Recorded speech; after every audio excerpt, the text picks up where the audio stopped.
parole aux associations.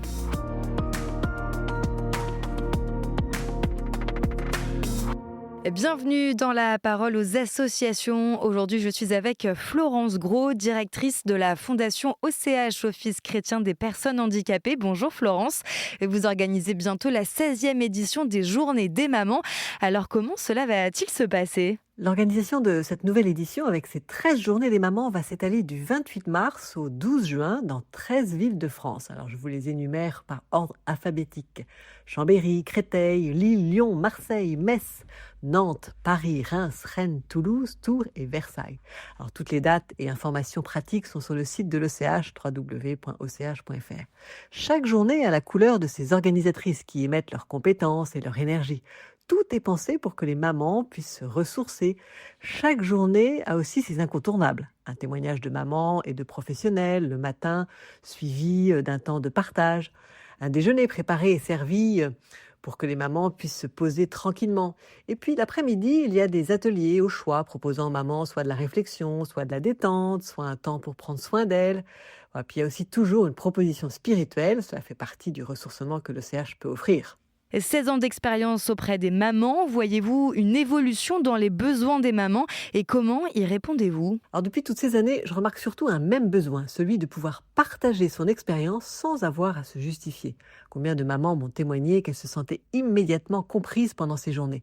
Malgré la différence de leur situation liée au handicap de leur enfant ou à son âge, elles ont un socle commun important. Un jour, le handicap est venu bouleverser leur vie. Elles découvrent qu'elles traversent des émotions communes, des mêmes sentiments, des anecdotes semblables. Petit exemple, Agathe de Mignac, auteure de Tango 2, maman de plusieurs enfants malades, écrit dans son livre « Cette joie indestructible, seuls les parents d'enfants handicapés la ressentent. C'est le cadeau après la peur, la crainte, les larmes et la honte. » Vous voyez ce cocktail d'émotions que décrit Agathe, cette joie profonde dont elle parle, ce chemin qu'elle évoque, j'en suis témoin.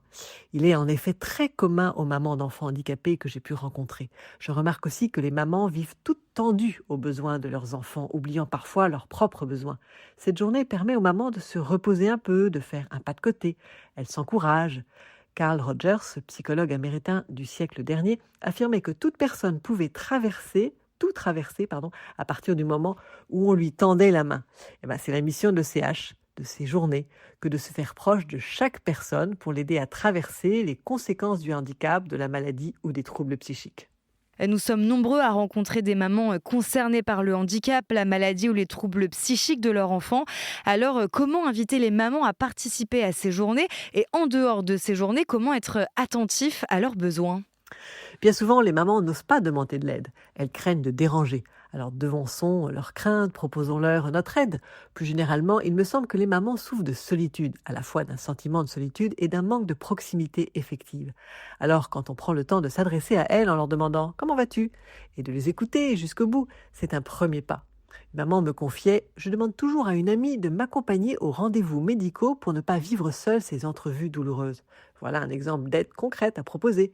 Une autre maman témoignait qu'une voisine lui déposait régulièrement un panier repas pour lui éviter de cuisiner. C'est une autre belle idée, car on sait que les mamans sont souvent fatiguées. Par ailleurs, les mamans d'enfants en situation de handicap développent des trésors de créativité, des trésors de résilience pour pallier les agendas surchargés, pour faire avec les limites du handicap ou pour vaincre leur peur.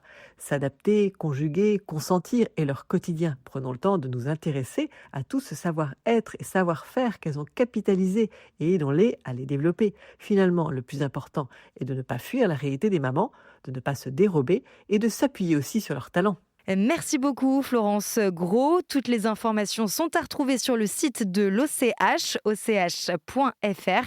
Et on se retrouve très vite pour une nouvelle chronique sur KTO Radio. La parole aux associations.